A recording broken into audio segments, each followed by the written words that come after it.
betela Yesu maboko bien, betela Yesu maboko bien. Ok. Naligo tele manikolo parce que Tomito l'examen Moussa Nzambe. Amen. C'est un homme qui parle bien de la part de Dieu. Alléluia. Mutumunene. Amen. Il y a une présentation ligne au salon. Alléluia. Parce que partout dans Tamboli, il y a un pasteur vraiment. Tout pambola maki mukoloya vendredi makas. Alléluia. On dit que oh oyoka lelo et legio oyoka ki vendredi. Est-ce que mutumo ka zone di mangwaza? Est-ce que mutumo ka zone di mangwaza? Amen. Est-ce que tu ko tele misa mosala nzambe? Amen. Na ko tele misa mosala nzambe? Amen. Yo pete la Yesu maboko na milolo. Yes. Tu ko tele misa le général. Jérémie Kasongo beta maboko. Yes. Bete la nzambe maboko ya bien la présence de mosala na yo. On acclame très fort. Je vais parler pendant quelques minutes que nous allons prier. Je suis tellement content de me retrouver au milieu de vous.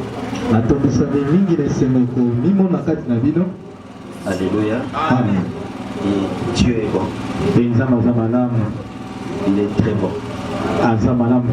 Je bénis l'homme de Dieu, le prophète Tia, son épouse et l'enfant, et je bénis tous les serviteurs de Dieu. Je ne suis pas venu seul, je suis venu avec mes enfants, et à frère Yves et frère Clovis. Maïma tellement bien. Soyez synthèse à la qui vraiment beaucoup me sentent. Alléluia. Bamba les baïmba mokili mobimba. Tu vas le dire awa tu. Amen. Oh. Saya awa. Yo soma la maman aboti mwana zoba ke mwana ngazelo mabe mwana yayana kuna leki mwana. Amen. Alléluia. Amen. Donc on a mutu mususuko aboti mwana elong mabe. Nous sommes là, nous sommes là, alléluia. J'avais un frère, Azaki Moutoumouné. Parce que nous avons fait un temps Moutoumouné. Tant Moutoumouné. Et nous sommes là, Azaki Talata, Omital. Nous avons allé. Aouta. Papa fait un an Moutoumouné. Où est Moutoumouné? C'est quoi Aoutounanga? Habitala pena mutu, loba ya vérité. Est-ce que na mutu munene? So pona bébé ça li solo te na ebisa na bité, ça mutu munene, to mutu muke, ça normal. Habi boso ba ba fina na mutu munene ngo ya ndenge. Acclamez très fort. Je vais te parler pendant quelques minutes sur comment vivre dans les hôtels. Mais j'aimerais lire la parole de Dieu avec toi et puis je vais développer mon message. Comment vivre dans les hôtels? Comment une personne peut vivre dans les hôtels? J'aimerais lire la parole de Dieu rapidement. Nous sommes dans Deutéronome chapitre 28 verset 13. Deutéronome 28 verset 13. Est-ce que quelqu'un peut nous lire rapidement? Deutéronome chapitre 28 verset 13. Assieds-toi, assieds-toi, c'est assieds-toi. Lis rapidement, Yaya. Deutéronome chapitre 28 verset 13. Écoutez ce que je lis la parole au nom du Seigneur. Natangi na kombo na nguya na Yesu. Deutéronome chapitre 28 le verset 13. L'Éternel fera de toi la tête et non la queue. Tu seras toujours en haut et tu ne seras jamais en bas. Lorsque tu obéiras au commandement de l'Éternel, ton Dieu, que je te prescris aujourd'hui. Merci. On acclame très fort. Acclamez. Acclamez. Lève tes mains. Saint-Esprit soit opérationnel. Je sais que Dieu ne peut rien faire sans toi. Raison pour laquelle moi je t'appelle l'exécuteur, le directeur général du programme divin sur la terre. Je sens dans mon esprit que toute personne qui a participé dans cette réunion sortira avec un signe et produit. Je déclare que toutes les portes de mon onction soient opérationnelles. Toutes les portes de mon onction soient ouvertes. J'active l'angiologie qui travaille avec moi dans le domaine des surnaturels. Et que je libère tous les anges qui m'accompagnent dans le ministère.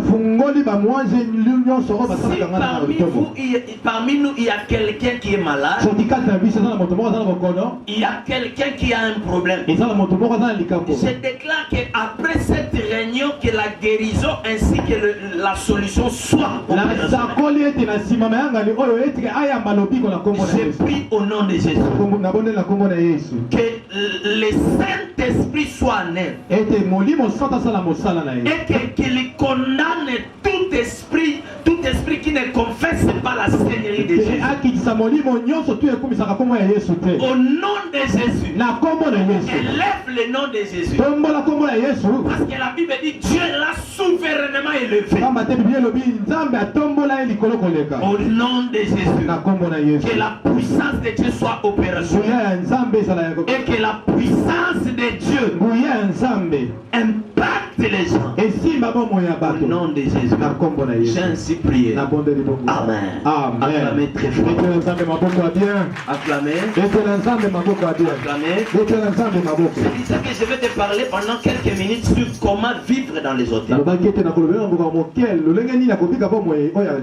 la vie dans les hôtels, je voulais te dire en passant que c'est notre vie.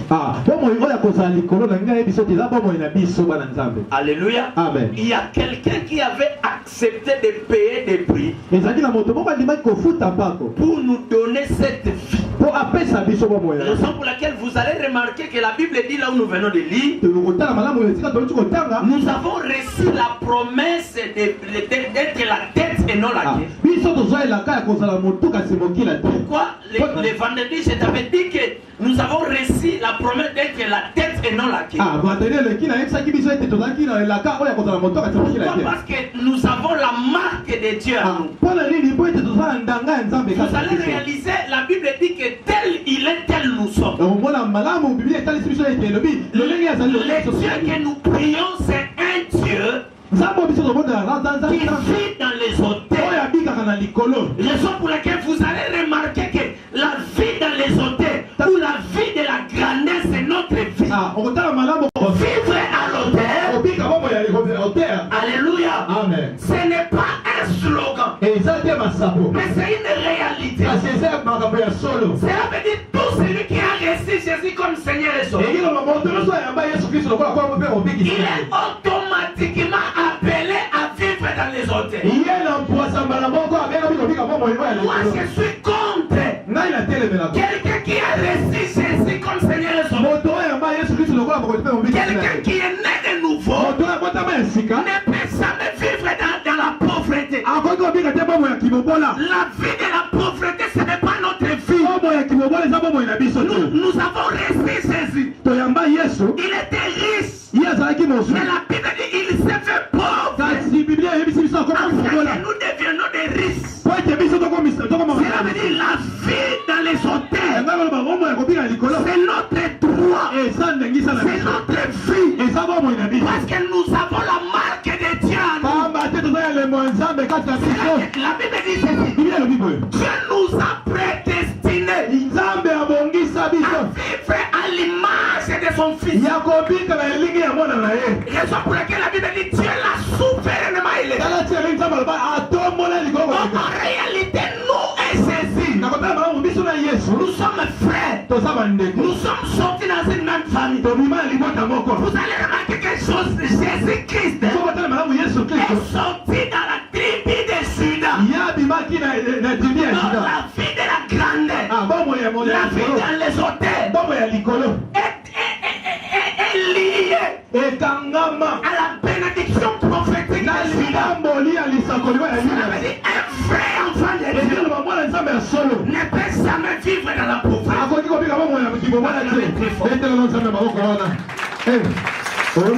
Oui. Et pendant que j'ai préparé mon enseignement, il y avait quelque chose que le Saint-Esprit avait soufflé dans mon esprit. Alléluia. Amen. Il me parlait sur l'aigle. Le Saint-Esprit m'a soufflé sur l'aigle. Pourquoi? J'ai réalisé qu'un aigle, bien que c'est un oiseau. Oh my God. My God. Tiens, il y a d'autres serviteurs de Dieu qu'on ne peut pas tenter son onction. Je dis à tout le monde, s'il y a quelqu'un, tu as un problème de la sorcellerie, évite ça pendant que moi je prêche. Tu me vois mais tu ne sais pas qui je suis. Fais attention. Acclamez très fort. C'est ce que je suis en train de dire. Mon Dieu. Mon Dieu. Je sais ce que je suis en train de dire. S'il y a quelqu'un, tu as un problème de la sorcellerie, arrête de faire ce que tu fais. Parce que je te vois. Acclamez très fort. N'ose pas. N'ose pas. Et si tu oses seulement de tenter même un frère de cette église, le Saint-Esprit va t'humilier. Alléluia. Pendant que j'ai préparé cet enseignement, le Saint-Esprit m'a soufflé. Il m'a dit, essaye un peu d'analyser la vie d'un aigle. Et j'avais dit merci à Dieu. J'ai réalisé, pour bien expliquer ce message, je dois bien analyser sa vie. Pourquoi l'aigle, bien que c'est un oiseau, mais vous allez remarquer même Dieu s'identifie parfois à l'aigle. Et parfois Dieu nous traite comme un aigle. Pourquoi? Parce qu'un aigle, bien que c'est un oiseau, mais c'est un oiseau qui a des caractéristiques que tous les oiseaux. Amen. Amen. Amen. Dans la vie, si tu veux aller loin, tu veux vivre dans les hôtels, tu dois chercher à étudier comment un aigle vit. Vous allez remarquer un aigle, parmi ses caractères, la première des choses que j'ai réalisées dans sa vie, un aigle c'est un oiseau qui ne vole jamais en tout. Un aigle est le seul oiseau qui vole seul. J'ai dit à quelqu'un, parfois dans la vie, même sur le plan ministériel, si tu veux aller loin, tu veux réaliser des grandes choses, il faut parfois développer cette bonne habitude de rester parfois seul, mais avec Dieu. Parce que tout le monde que Dieu a traité avec eux, a réalisé des grandes choses. Ils étaient seuls. Moïse était seul. Élie était seul. Josué était seul. Alléluia. Parfois dans la vie, si tu veux aller loin, tu veux réaliser des grandes choses, tu dois développer cette bonne habitude de rester parfois seul, mais avec Dieu. Amen. Tu peux être seul, papa, mais avec Dieu, tu feras la majorité.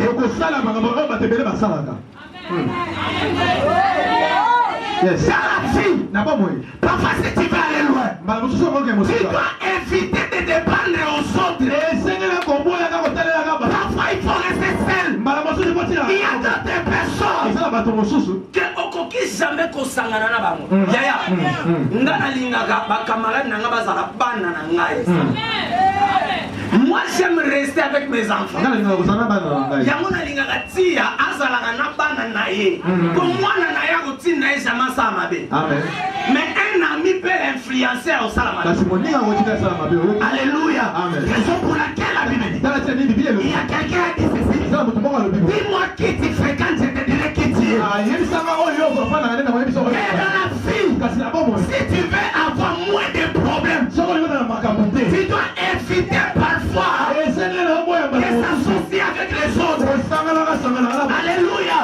Il y a quelqu'un qui dit ceci. Ton meilleur ami d'aujourd'hui, c'est ton pire ennemi du demain. Et vous pouvez imaginer qu'un jour, Dieu peut se séparer avec Lucifer. Lucifer était le seul ange qui pouvait voir Dieu en face. En réalité, même les anges ne voient pas Dieu en face. Mais Lucifer, il voyait en face de Dieu. Mais aujourd'hui, il est devenu Satan. Il veut dire ennemi au raison pour laquelle vous allez remarquer que Satan cherche toujours à détruire tout ce que Dieu a créé ou a établi. Tu dois éviter dans ta vie que ta force dépend des chalets des autres. Parfois dans la vie, si tu veux aller loin, il faut développer l'habitude de rester seul. Oui, mais avec Dieu. Tu peux être seul, mais quand tu es avec Dieu, tu feras la majorité. Dans la vie, si tu veux aller loin, tu veux réaliser des grandes choses. Je suis le seul jeune pasteur dans Barumbu aux églises de 8 ans. Et puis, bilan l'église est positif. Amen. Amen. Et puis pourquoi? Biso na Barumbu, vous remarquez dans le domaine, nous sommes évolués. Toza na église minée n'était n'engé na balemba ezali. Toza na batu ya minée n'était n'engé na babanda ezali. Tu sais pourquoi? Parce que na Barumbu, il y a un problème sérieux. Mutoki kobima. Mais kaka bango mo bato Barumbu obenda yaki. Soki ngato mo batu musuna Barumbu bakufa kufa ibele. Clovis. Succès à ça de salika 6 mois. Na Barumbu batu ba évoluer raté na domaine nyonso. Amen. Barumo ozomona oyo. Soki bazana na bacommune musume bazana ndenge bazate. Ba papa ngalufa, balokuli.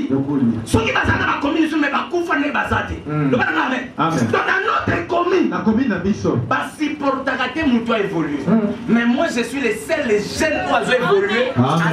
Azaka bien. Sur le plan ministériel, bilan est positif. Tu sais pourquoi? Parce que moi, na linga makambo li otote. Yako sangana, yako zabaku. Ce qui m'attend les alliés, soit il s'agit de somma cercle, non somma, mais non salade. Dans la vie, si tu veux aller loin, tu veux réaliser les grandes choses. Tu dois développer cette habitude.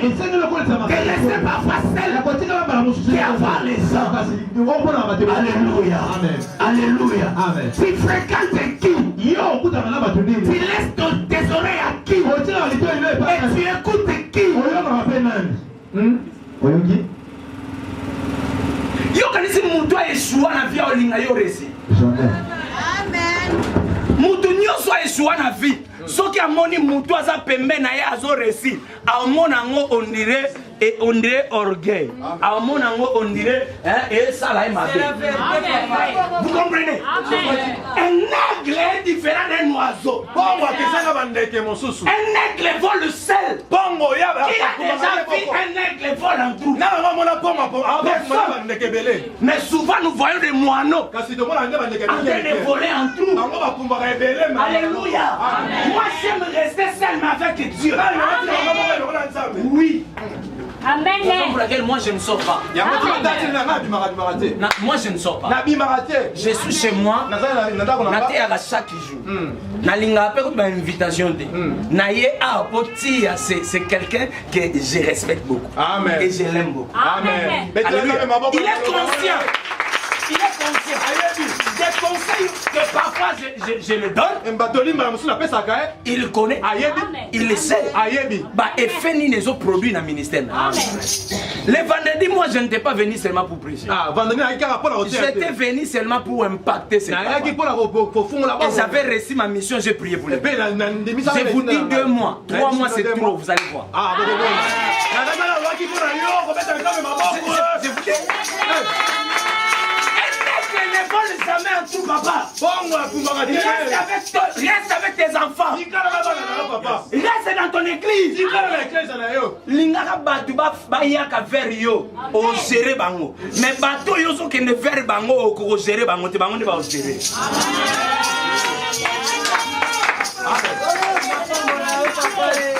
Yo un camarade na mutu en église, dans consoni. A ko inspirer onani. Mon comme so un ami, ami benga, azomi benga apôtre. Apôtre azomi benga. Bakute na ndeko moko ayibisabi. Omoni nga. Na osimba mboko yo. Omoni bakaje na ota bakecho aneze logote. Nga no tambo na ba évoque. Na biomoni yo ndoto ababa. Au Simba Kinshasa lobby parce qu'aujourd'hui tu fais quoi? Moi j'ai pris ça qui joue. J'ai pris ça qui joue. Na kota l'église ça qui joue na 12 heures. Et je sors à l'église ceux qui n'a bimé avant c'est 21h45 ou 22h. Et puis ceux qui n'a bimé avec mes enfants et mon épouse. Alléluia. Amen. Na bimaka na ndako nanga ça qui joue 12h to 12h30. Je suis déjà à l'église. Nazanga moko na fandaka M sous de 12h 14 na osambelate mais nazo réaliser comment qu'il te cause. Amen. C'est ce qui fait ma force. Amen. Amen. Alléluia. Amen. Dans la vie si tu veux aller loin, parfois il faut accepter de rester seul. Dépense ton temps dans la planification. Le temps que vous dépensez dans la planification n'est pas un temps perdu, mais c'est un temps investi. Car la qualité de votre planification, la qualité de votre planification, la qualité de votre planning va déterminer les résultats que vous aurez.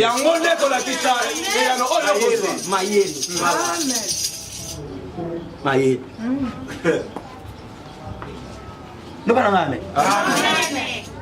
Oui. Et je dis ça à votre papa. C'est prouvé à 95%. Et là, qui s'est mis à 95%?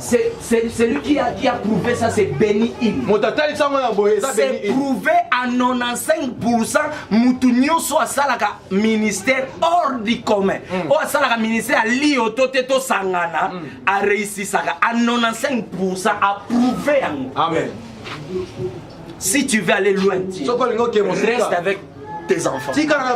Si tu veux aller loin, papa, je t'aime, raison pour laquelle je te dis ça. Raison pour laquelle l'autre fois je t'avais dit deviens rare. Deviens rare là où il y a beaucoup de hommes de Dieu. Mais sois présent dans ton travail. Ne blague pas. Je t'avais dit le vendredi.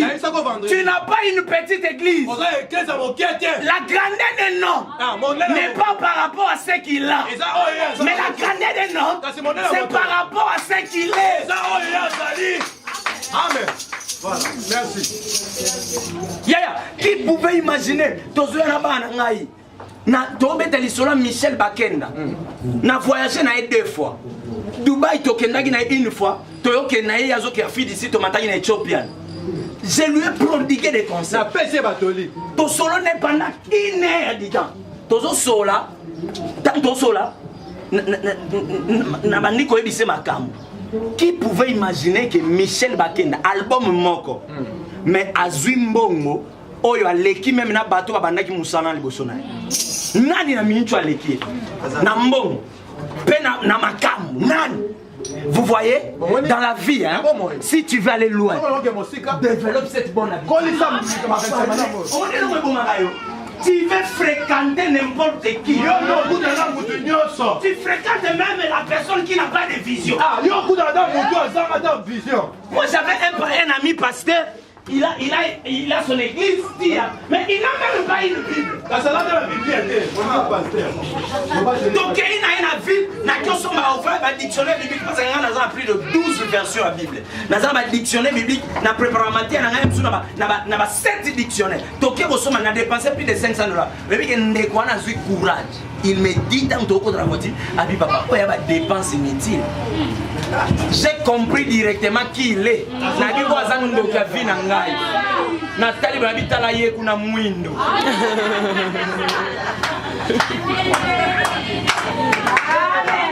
Ye kuna mwindo. Na fimi yote. Mwindo ana ilali banda. Kala mimi ndio koma pembe. Neno miko mena pembe. Ya mokilo tamwa mokilo kuna makanga. Papa, frère moko azaki na yao. Aketa zina Atlanta. Papa, azui photo na ya Kinshasa. Asangisa una photo ya Atlanta. Batuni onani. Alobi oyo mwana suka ba mama na biso. Eye moko. Amen. Ami wangani, abi noko na bango. Ali oyo noko ndakanga fami, mais eye moko. Amen. Il y a dans la vie. Si tu veux aller loin, tu veux vivre dans les hôtels. Développe ça. Raison pour laquelle vous allez remarquer, Dieu parfois s'identifie à un aigle. Et ça à cause, il y a un caractère. Amen. Amon ndenge lion azaka roi ba animaux. Ndenge pe aigle aza roi ya ba ndege. Alléluia. Amen. C'est la première des choses que j'ai constatée dans sa vie. Qui peut amener quelqu'un loin. Qui peut amener quelqu'un à vivre dans les hôtels. Pourquoi j'ai parlé de l'aigle? Parce que l'aigle a la maîtrise d'une vie dans les hôtels. Aigle a comme à place au moineau comme à Amen. C'est la première des choses. La deuxième des choses qui m'a intéressé dans sa vie, un aigle a une grande vision. Ce qui fait la force d'un aigle, ce n'est pas ses prix. Mais ce qui fait sa force, c'est sa vision. Vous allez remarquer, les chercheurs nous ont dit ceci. Un aigle peut voir 7 ou 8 fois plus qu'un homme. Raison pour laquelle vous allez remarquer, un aigle peut voir même les poissons sous l'eau. Tu sais pourquoi? Parce qu'un aigle a une grande vision. Au-delà de ça, un aigle a une vision télescopique et microscopique. Un aigle peut voir des choses que l'œil ne peut pas voir. La grandeur des normes. Si tu veux aller loin, ce n'est pas les habits, ce n'est pas des souliers. Mais ce qui fait la grandeur d'un homme, c'est sa vision. On nous a mal enseigné les choses. Que la vision, c'est tout rêve de lui. Non, la vision, c'est voir en avant. Voir ce que les gens ne peuvent pas voir.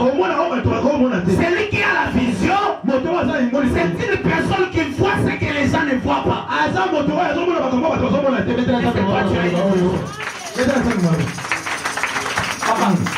Frère moko allié fufu na ya munene na malewa kwa vena bango na chaka mandeso na domson e kalinga na pilipili bele tango allié alongoli chemise alali na se Kabila sala na osanta boy allié fufu e kauka azuna no azu tifoid après ya lobi Kabila umela sala ta santa non. Si tu veux aller loin, c'est la vision. Amen. Si tu veux aller loin, il faut avoir une vision. Une grande vision. Est-ce que toi tu as une vision? Yaya, est-ce qu'on raisonnera dans 5 ans? On raisonnera dans 10 ans? Est-ce qu'on raisonnera dans 15 ans? Amen. Amen. Yaya, on m'a dit baba aventure au sala. Tika. Et na bana misusu. Tine yo sa aventure wana. Et na bana misu a 20 ans. Ba so mari ama pa. Amen. Amen. Et na bana bana mosusu ba 25 ans bazosomba dia mapango. Amen. Kabila yo na comme président à 29 ans, mais ngana to l'équipe à 29 ans. Si les autres on a parlé. Keba. Ya moninga na sala ba jeté. Na lukaka chaque fois que je me présente devant les gens. Nazala profond pe nazala sika. Sika na kolata te, nazala profond pe na loba makambo oyo bayoka kinga na molobi te. Amen. Amen. Amen. Amen. Amen. Alléluia. Amen. Alléluia. Amen. Est-ce que toi tu as une vision? Place na zo fa na victoire. Non, na place na zaki liboso. Nazai ko fa na ngamo na lupa. Voisine na ngai, c'est une fille qui a 21 à 22 ans. Yaya atambola na moto. Mais à Otonganda quoi 2 étages à 2 niveaux. Mais atambola na moto. Na bon marché. Ozoba nanga. Yaya vie ezaka makambo acheté. Mais vie ezaka makambo vision au mutu azaka. Ngana oloba na batulelo na bi. Aujourd'hui, ngana on a bandi otéate. Na bandi pe na ko enseigner. Na obando té dans 15 ans ou 20 ans. On a au sala. Et ça na on se préparer.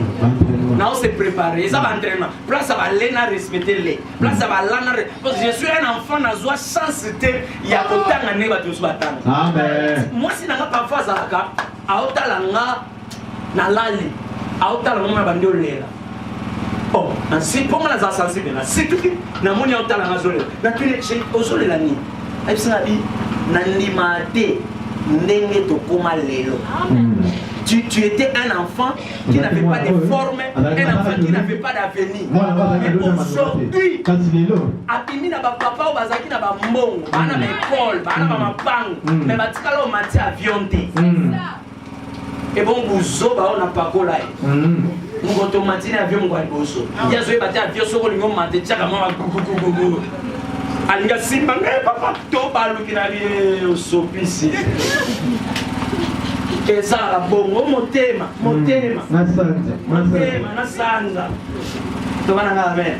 Yaya, si tu veux aller loin, tu dois avoir une vision. C'est ta vision qui peut nous déterminer quel genre de personnes qui vous êtes. La grandeur d'un homme, ce n'est pas par rapport au costume, des pantalons. Non! C'est la vision. Tu as quelle vision? Alléluia. Amen. Dans 10 ans aux Alanans, dans 15 aux Alanans.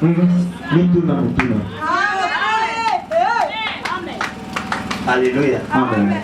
Aux Alanans, dans 15 ans. Aux Alanans, dans 10 ans. Il y a mieux faux, hein? Olinga moi mobali oyo a bilamba te me mutu esala. Amen.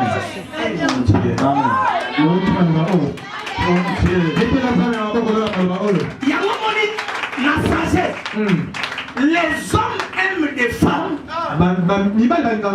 Oh bana parcours amuke. Mobali soki alinga mwasi ayoki ke mwasi aza mobali agoisite. Siko basi pe balingaka mibali oyo bana veni ya soko ye koyebisa mwasi na ngake boya pasteur Freddy aboyebisa oza ndoki ya vi na ye po ntango amona ngai ma façon de faire mon travail, ma façon de se comporter, allez, ma façon de vivre, il voit clairement que cet homme a de l'avenir. C'est ta vision qui peut t'amener là où tu veux. C'est la vision qui peut amener une personne à vivre dans les hôtels. Ça non. Et c'est prophétique sur toi comme un mandataire céleste. Même si tu es sorti dans une famille où il y a plein de sorciers, laisse-moi te dire, ce n'est pas besoin de ces sorciers. Moi, mon problème, c'est de laver ta tête, de laver ton cerveau, de te communiquer la vision.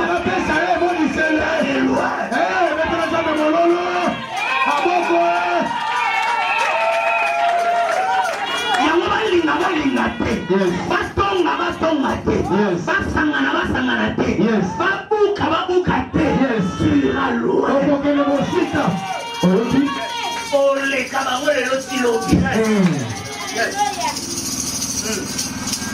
On ne parle pas avec la personne qui a la vision.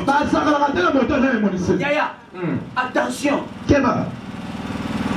Ouais, attends, Bakabouana JB. Moi, je presse la vérité. Attends, Bakabouana JB. Batunio Soso, Baotal. Bazopé, ça change pas JB, mais oui. Mais laisse-moi te dire aujourd'hui, oui, a beaucoup de bien plus que JB. JB a mis ça la patron. Abimana moite. Yabimana buntu. Mais oui, la ozoï na moto na kilote. Yes. Ce qu'on est na moto na kilote, wana. À qui pour ça la publicité à Kobe? À Jupe, moi 50.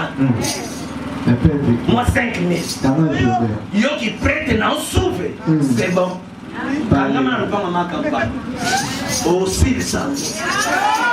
Alléluia.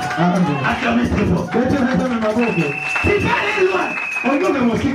My God, j'annonce, je déclare que cette année, que Dieu te donne la vision et qu'au travers de cette vision, que tu ailles de l'avant, que tu réalises des grandes choses et que Dieu réalise avec toi les choses que les magiciens, les choses que les grandes personnes ne peuvent pas réaliser.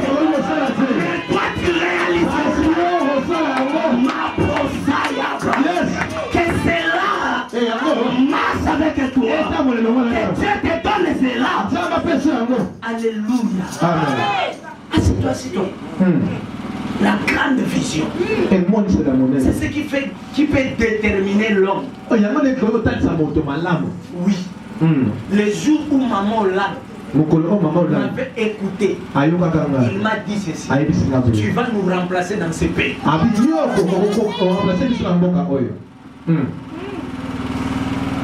Tu as quelle vision pour devenir grand demain? Un aigle, ce qui fait sa force, c'est sa vision. Il a une vision télescopique et microscopique. Cela veut dire quoi?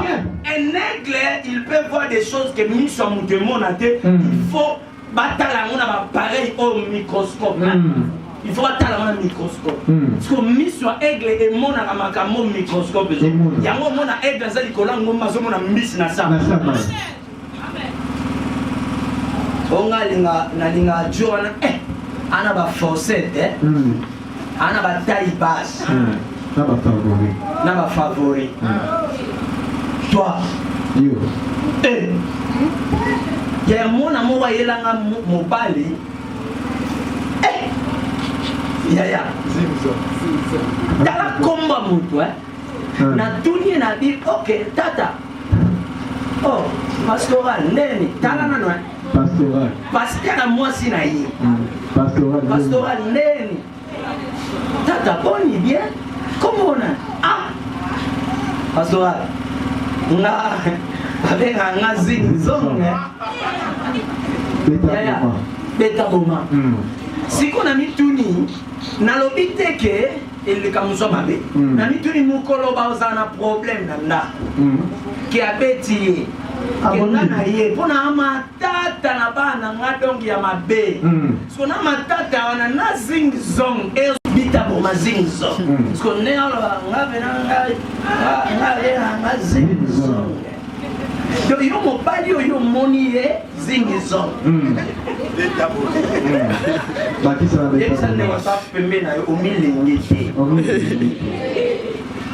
c'est la deuxième leçon qui peut amener quelqu'un de vivre dans les hôtels.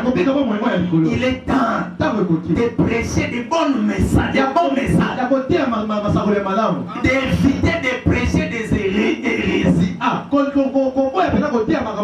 Il est temps de prêcher des choses qui vont changer les cerveaux des gens.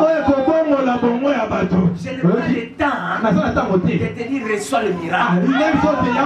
Alléluia. Un étranger a dit ceci: j'aime les Congos, mais je n'aime pas les Congolais. Je lui ai posé la question pourquoi. Il me dit j'aime les Congos pourquoi? Parce que tu peux ramasser de l'argent même dans des caniveaux. terrasse na caniveau. Na mitu na bima 5. Na bani otemba na caniveau ya banda flambeau tipo kasa na 500 francs. So na mitu mutu alobi bona nini? Savez. Oui. Tu vois un aveugle. Oui, on peut se quitter à Fandia. Mais maintenant, il faut que on a un diamant. À Osana Molo. Nous ne sommes pas en retard parce que nous sommes noirs. Nous sommes en retard parce qu'on a été aveuglés. Pourquoi l'Union européenne va financer la foule et qu'elle n'a pas ça? La foule, on peut produire de l'eau. Et qu'on peut s'en mailler. On peut produire l'électricité. Et qu'on peut s'en courant. Le petit frère d'Obama, il est aujourd'hui millionnaire. Tu sais qu'est-ce qu'il fait? Il vient souvent en Afrique, précisément ici au Congo. Et quand il vient, et là, on va ça, à son baga, à Michop. À Kendarango.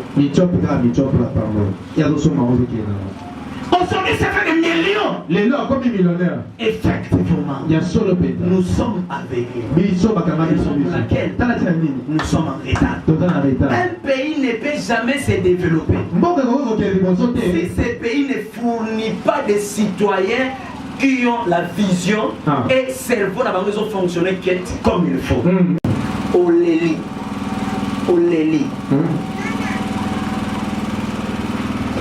Tu penses que Rwanda va l'équipe sur la richesse, Aujourd'hui, partout dans le monde, un Rwandais et un Congolais, un Rwandais a la chance de vivre dans un Congolais. Tu sais pourquoi? Parce que Baza Batumo Baza développé et puis Baza Moutou et Zosala. Amen. Amen. Mais Zosala, sur le plan même économique, ceux qui ont Rwanda, na Congo, tu en as assez. Yaya, na Dubaï. Na se renseigner na budget na bango mboka. Papa, bana pris de 400 milliards d'euros. Na limité fois te na limité nzambete. Ata yesoye to commenter. On a des gens et belé ba mité mamabe et belé mutu na mutu so qui va tirer na poste. A oluka déjà bana famille na et se retrouver. Oh etika li on etali. Même ata yo, même atanga, même ata frère, même ata bango, même ata sœur na biso yemba bien oh. So qui va tirer a otali boso famille bato baza tout autour na ye ba master na ye ba kolaka ba master na batangaka. To bana ngabe. Un blanc. C'est ba tirer place. Attends l'intérêt n'a été. N'a pas l'intérêt à parler. Amen. C'est ici que je veux clôturer. La troisième des choses que j'ai constaté, c'est un aigle. Un aigle avant de s'engager, il est pour. Non, il est pour.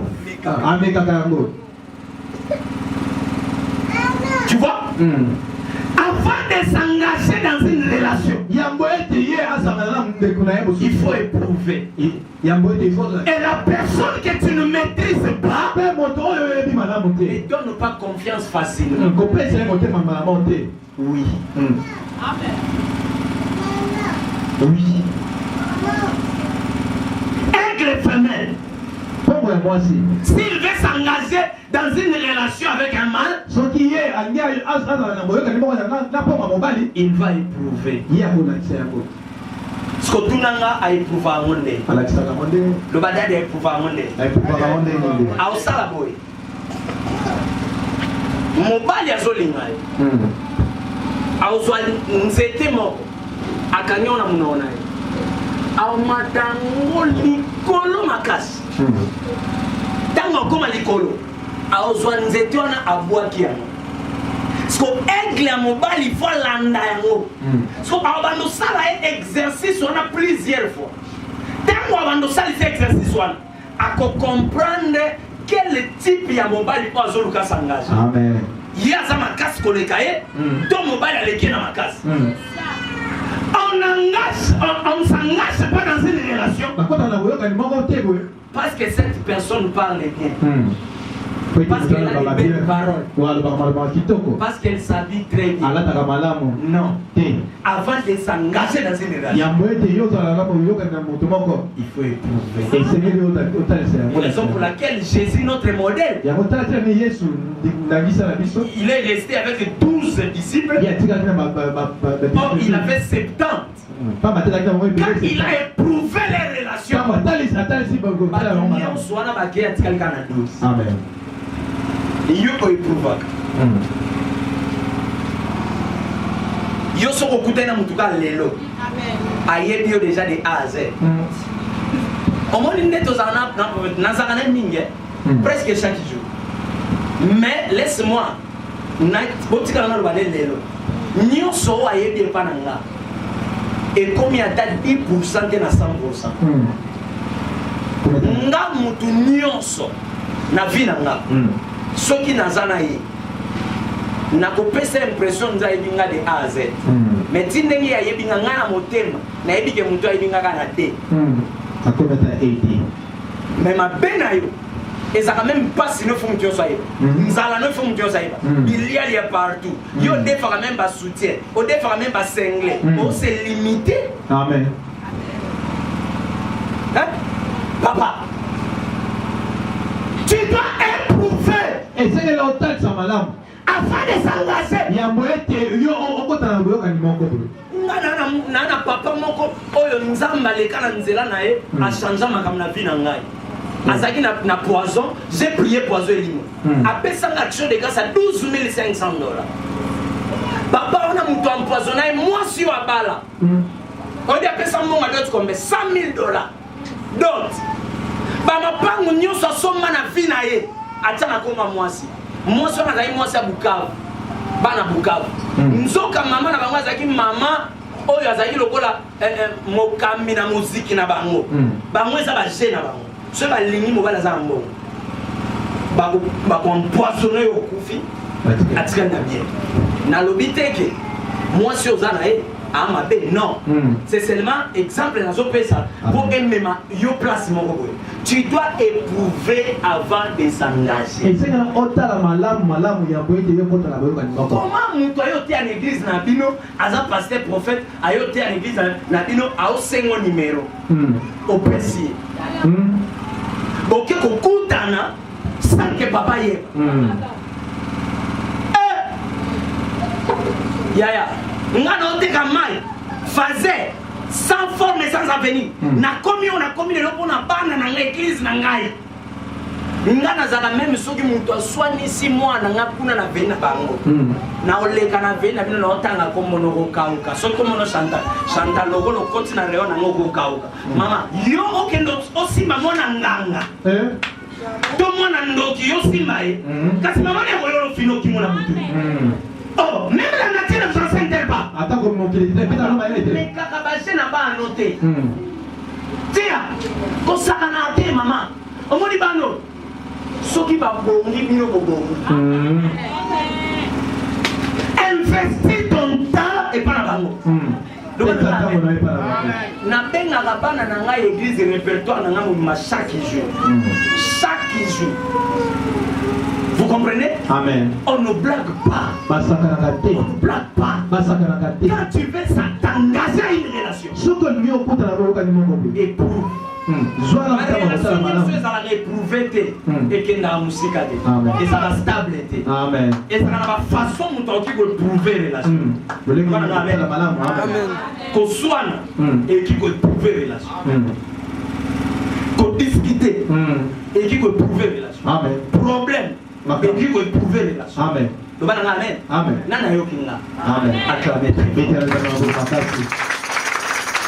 Si tu veux vivre dans les hôtels, tu dois développer cette bonne habitude et c'est rester parfois seul avec Dieu. Joseph dans la prison, il était seul mais avec Dieu. Élie, il était seul avec Dieu. Moïse était seul mais avec Dieu.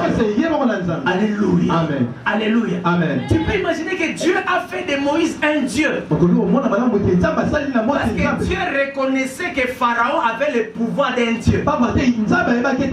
Raison pour laquelle Dieu a doté aux aussi à Moïse le pouvoir d'un Dieu.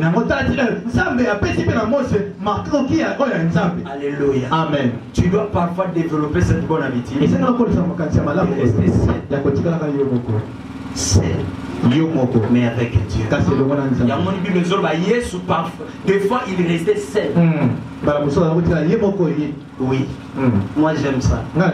Je n'aime pas faire les choses au bâtiment sur ça. Tu vois? So comment nous avons que le loup, on appelle un mot que le loup. Nous sommes dans l'eau. Nous sommes dans Wanzu. Et puis on a bien dans l'eau. Et puis on a suspendu quoi que sur quel titre.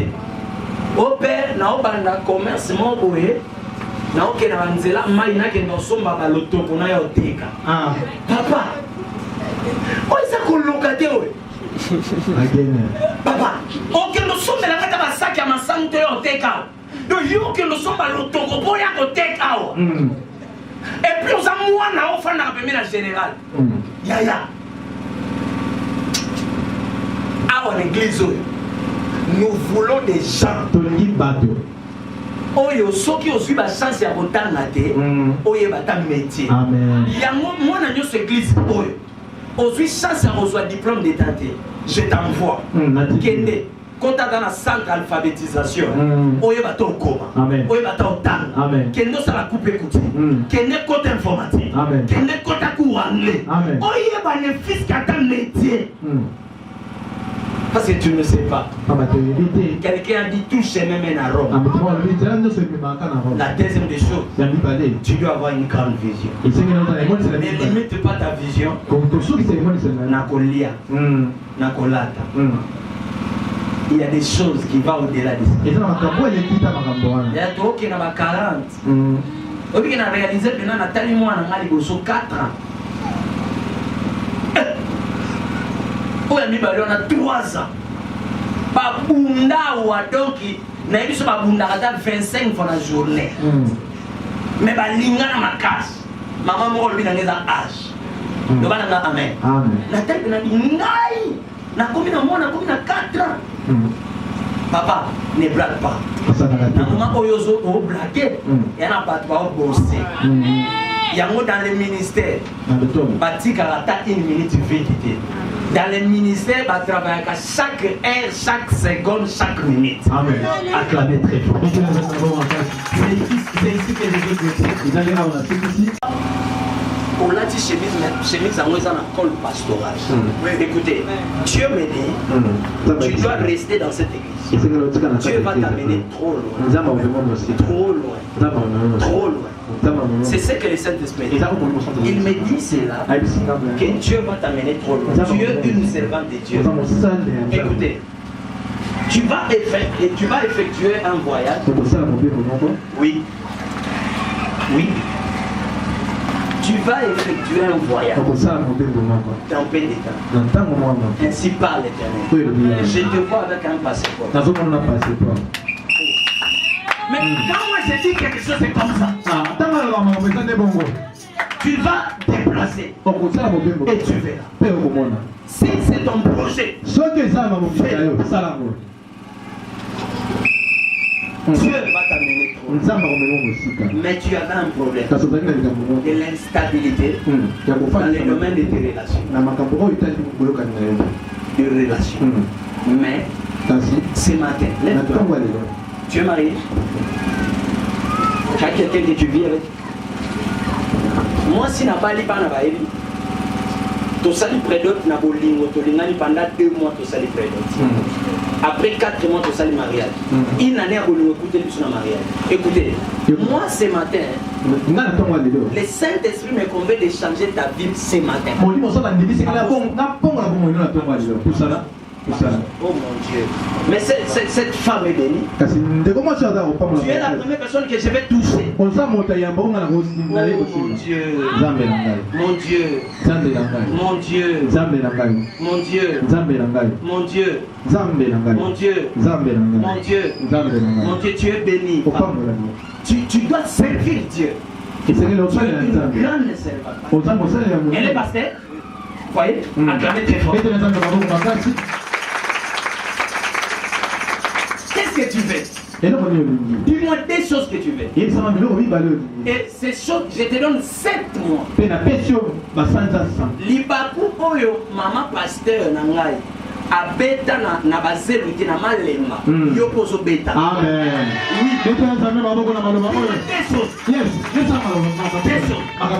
Il y a quelqu'un dans la salle. Dieu me fait voir. C'est un roulage. Dieu est dans la salle. Tu dois beaucoup prier. Je vois un accident. Il est où? On me dit c'est un papa. Il est où?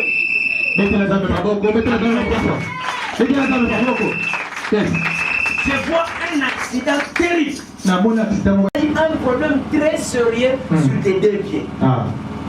Tu dois beaucoup prier. Et le Saint-Esprit me dit tu dois faire une prière pendant 14 jours. Oh my God, le Saint-Esprit. Le Saint-Esprit. Le Saint-Esprit. Oh mon Dieu. Oh mon Dieu. Dieu me dit ceci. Il y a des gens dans la salle. Il y a des choses qui ne marchent pas dans leur vie. C'est parce que tant bakolaka. Basalaka kokola. Totan wazokola. Akotaka na ndako nganga. Eloko mo ebungaka. Bamema baona ndako nganga. Akota na ndako nganga. Venez devant. Toute personne o anyata makoni na ndako nganga parce que eloko mo na ndako ebungaka bamema bila. Atena ki volonté na yote. Je condamne ça. Parce que la Bible dit ce qui est révélé est condamné. Ce qui est condamné dit le Saint-Esprit. Je vois au courant de cette semaine, tu avais un problème sérieux. Tu discutais avec des gens au courant de cette semaine. Et puis au courant de cette semaine, nous aurons la fatigue, ma casse dans nous autres. Oui, oui. Mon Dieu. Maestro, tu vois? Donc, papa, vous avez écouté ce que le Saint-Esprit a parlé? Vous voyez? Et c'est lui dit au courant de cette semaine. Il faut se sentir bien. Il y a d'autres personnes qui ne représentent pas Dieu. Moi, je ne représente pas Dieu. C'est Dieu qui se représente à moi. Il m'a apparu 3 fois.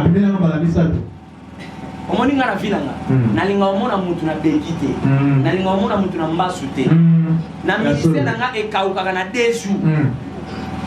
À la fin on va m'acheter seulement 2 bouteilles d'eau. On va m'amener ça à la fin. Oui. Amen. Et tu verras. Je te donne 4-5 jours. Tu verras ce que tu vas voir. Ok. Amen. On acclame très fort. Donne-moi.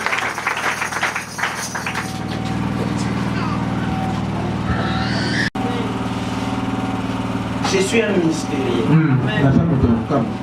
Un mystère.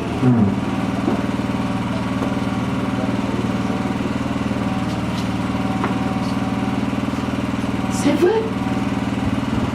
Mon Dieu. Vous voyez ce que Dieu peut faire? Pasteur Tia m'a dit un jour, il faut parrainer. Mais là, il va quitter. Oui. Vous voyez? J'ai enlevé mon alliance. Fiancé na Yaza. Azali, oui. Viens. Yaka. Mon Dieu. Tu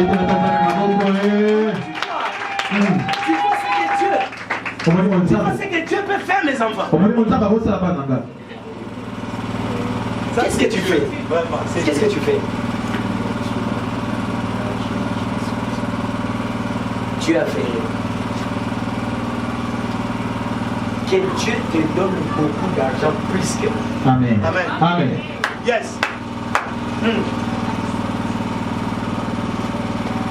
Que Dieu te donne beaucoup d'argent plus que. Yes. Je veux vous parrainer. Je vais vous soutenir à 100%. Et je te dis ceci.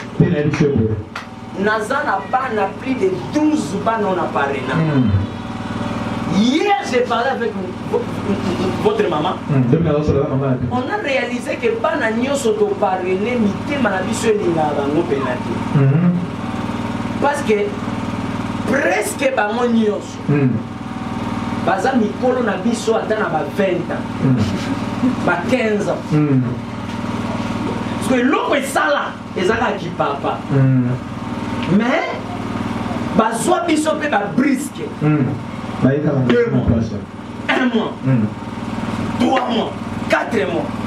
Oh, na makambo ya parrainage esengaka bomeseni. Bosali ata une année, 7 mois, 8 mois. Intimité ou en affection, ou en éboti. Je vais parrainer. Amen. Amen. Et vous irez loin. Les voyages que je vois, tu vas voyager. J'ai compris. C'est que pourquoi Dieu m'a montré cela. À genoux. Que Dieu te donne le moyen. Qu'il te donne l'argent. Plus que moi. Achète de maison. Achète des véhicules. Sois stable. Sers Dieu. Obéis ton père. Obéis à ton père. Aime ton père. Soutiens ton père. Que Dieu vous amène loin. Donne-moi ta main gauche. Que Dieu te donne un bon mariage. Sois stable. C'est fort. C'est fort. C'est fort. C'est fort. J'ai une onction d'impacter même les serviteurs de Dieu. Yes. Si je libère l'onction ici, toute l'église sera par terre. J'ai une onction d'impacter les pasteurs, d'impacter le travail des pasteurs, même leur vie. Cette onction va te servir dans ta vie. Tu ne forceras rien. Au nom de Jésus. On ne vient pas trouver les bonheurs dans le mariage, mais on apporte les bonheurs. Chacun a sa part de responsabilité dans le mariage. Apporte ce que tu peux apporter chez ton fiancé. Même dans le mariage. Laissez-les. Il va vous dire ma cambo à moi. Amen. Je te bénis, mon fils. Au nom de Jésus. Amen. Amen.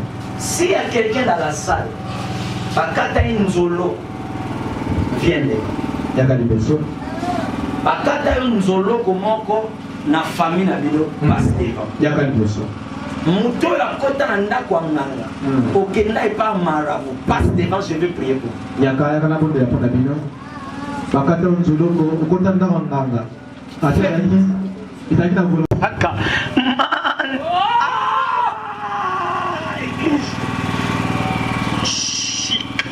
Mandoro maka makorosa komaraba ikende manderebese makarabasaka rikandorobose rikoborobosaka marabobo makerebe ikandarabasa mandorobose prachaka maraba. On ne va pas scender une personne parmi vous. C'est un enfant que le Saint-Esprit, le diable voulait injecter sur vous. De scender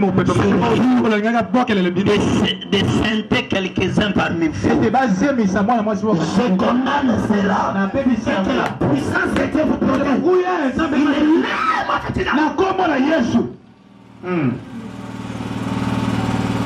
Je vous bénis. Je bénis cette église.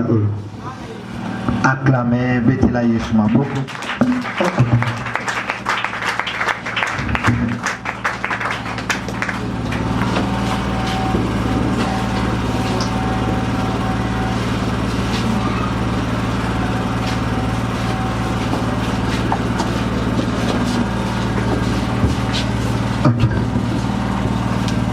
Oh,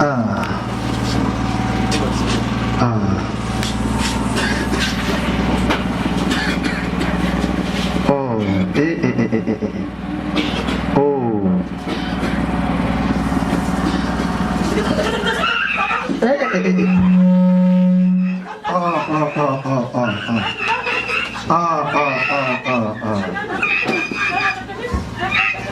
Regarde cette l'onction capable de le faire. Waouh. Merci Saint-Esprit. Merci Saint-Esprit. Waouh. Bête-la Yesu Mabo va bien. Bête-la Yesu Mabo. C'est ce que Dieu est capable de faire. Jésus. C'est fort, c'est fort, c'est fort, c'est fort. Ya. Wow.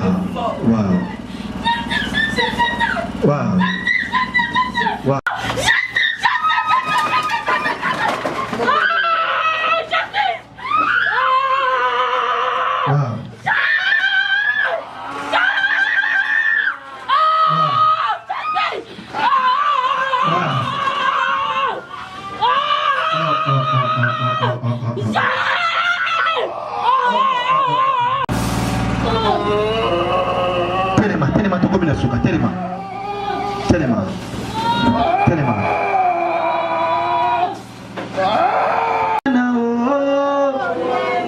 Neema ya Bwana ye. Neema ya Bwana ye. Neema ya Bwana ye. Oh, neema ya Bwana ye.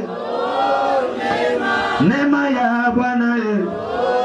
Neema ya Bwana ye. Neema ya Bwana ye. Nzambe na nguya. O Nzambe na elonga ye. O Nzambe ya Fredi ye. Nzambe na elonga ye. Papa bana balingi ye. Rabasha e balingi ye. Papa bana balingi ye. Bana balingi ye. Neema ya Bwana ye. Neema ya Bwana ye. Neema ya Bwana ye. Neema ya Bwana ye. Je te bénis au nom de Jésus. Je déclare que les ciels s'ouvrent dans ta vie. Amen. Sois béni. Amen. Sois béni. Amen. Sois béni. Amen. Sois béni. Amen. Sois béni. Amen. Na telemi lokola prophète Nzambe. Yes. Na sakoli okokufa na mbula oti. Amen. Tokokota na 2018. Amen. Mutakosala cercle na na bota mitu. Yes. Na déclarer miracle na musala na. Amen. Na déclarer miracle na ndaku na yo. Amen. Na tindi mbongo landa yo. Amen. Ya mbongo financière. Fonction financière, il y a fonction financière, il y a fonction financière, il y a fonction financière, il y a fonction financière, il y a fonction financière, il y a fonction financière, il y a fonction financière. Vous en avez kiste wane elimu. Yes. Vous en avez miomo wane elimu. Yamba yango na komo. Yamba yango na komo. Tozo na ndanga tango. Malade nyonso zana yango. Esika nyonso zali. Na déclarer guérison na komo na Yesu. Na déclarer guérison na komo na Yesu. Na déclarer guérison na komo na Yesu. Vous en avez sida wane elimu. Vous en avez cancer wane elimu. Vous en avez mukanda na Yesu. Wakati yamba miracle. Tambola wakati yamba miracle. Tambola sida. Yakala bosha. Ripota sala. Luza kete. Bola bosha. Yakala esaka. Yakala esaka. Yakala sekete. Ripa baba beka. Sada brado sakete. Luza katola baba. Ebra roba. Ebra sharabo sekete. Baba baba saka. Yes. Arrêtez quebrados. Na pesi ordre. Na makambo nyonso. Oye bandaki kotambola te. Na pesi yango vitesse. Eselema. Etambola. La sala kata jours na konda. Ayoka mungongo wa ma. Ayoka mungongo wa ma. Bima. Ibala na yesekwe. Voyage na yesekwe. Kanda na yesekwe. Yamba yango. Sante na yesekwe. Sala na yesekwe. Sidi na yesekwe.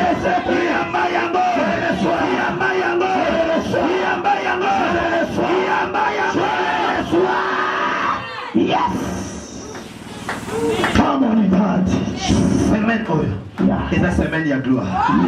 Namoni ba porte 5 fuma mili boso. Amen. Oko témoigner nzambe. Oko benga ngoko ba pasteur namoni ya. Yamba yango siko. Yamba yango siko. Yamba yango siko. Yamba yango siko. Yamba yango siko.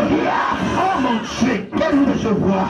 Riba Sandaka, Ibradasa, Rutaka Maraboshi, Namoni porte wana efungwami, mais namoni groupe ya bato bakoti, bataki habillé en blanc, baselemi na sima ya mutu moko moko, nazotuna nzambe Seigneur, eza nini, eza na ba ange baza awa, mutu nyonso pembeni na yo, oza na ange moko wana, kala ye wana, namoni bazosimba bato, namoni bazo arrose, bazosopa mai, bale yamba. Soyango, yes, it's a miracle. Yango wana soyango, yes, it's a miracle. Yango wana soyango, it's a miracle. Yango wana soyango, yango wana soyango, yes. Kaye bango mokote, kaye na eloko moko, yes. Soyango, soa, bala na yo soa, esa musala na yo soa, esa kerizo na yo soa, esa success soa. Shababa Karabuse, Lukato Sakaraba, Ebrato Sakarete, Ebrato Sakara, Ebrato Sakara, Ebrato Sakara, Ebrato Sakara, Mami Roba Sheke, Uzaba de Kesa, Ebrato Sakara, Ebrato Sokoto, Ogolela Lisusupe, Mbule Lisakio. Nano se fena yango. Mbula wana yako lele sili. Mbula wana yako senga esili. Mbula wana esili.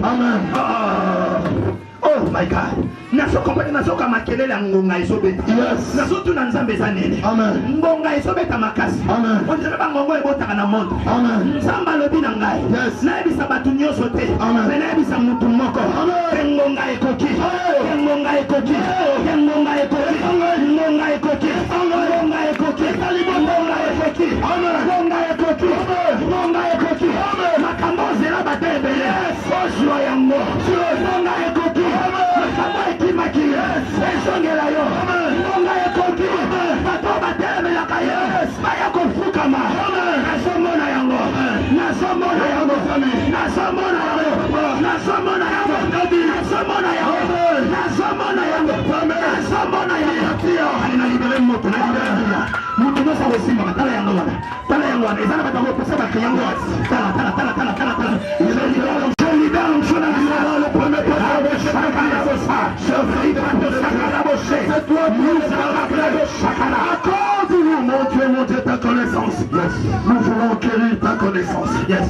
Tu es le seul pasteur de cette église. Qui nous a ramenés dans le présent. Yes. Afin que le saisisse. Yes. Mon Dieu, parce que est pour notre destinée. Yes. Mon Dieu, mon roi. Yes. Dans tout ce que tu fais. Yes. Tu le fais de fois. Yes. S'il existe le malheur. Yes. Il existe aussi le bonheur. Yes. S'il existe la maladie. Yes. Il existe aussi la guérison. Yes. Je déclare au nom de Jésus. Yes. Si tu as fait perdre ton mari. Yes. Mon Dieu te donnera un autre. Yes. Je bénis au nom de Jésus. Yes. Je bénis au nom de Jésus. Yes.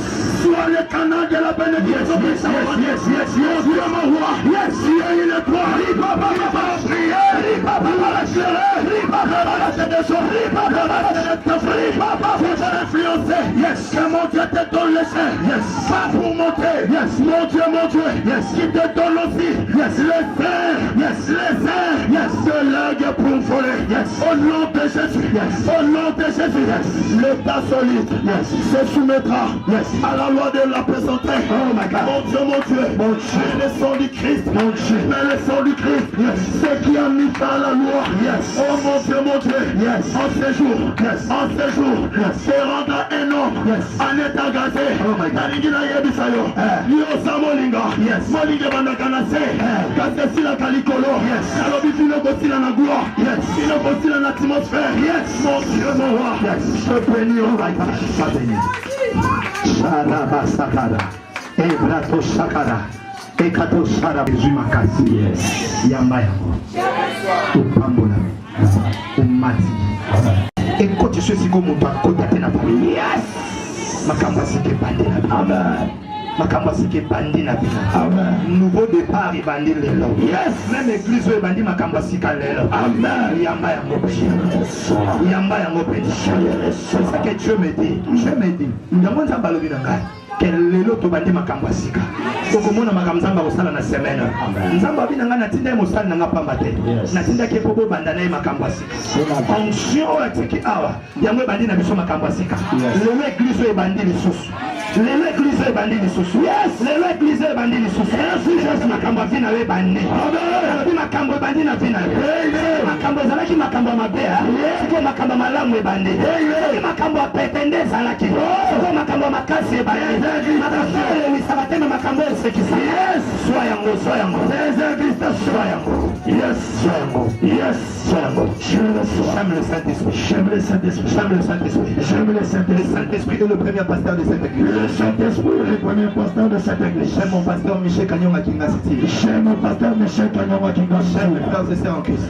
J'aime mes frères et sœurs en Christ. J'aime mon église, la même puissance de l'Éternel. J'aime mon église, la même puissance de l'Éternel. Je suis la provision de ce ministère. Je suis la provision de ce ministère. Partageons le bonheur. L'amour de Dieu, le Père, la grâce du Seigneur Jésus-Christ et la communion du Saint-Esprit soit avec moi dans le monde.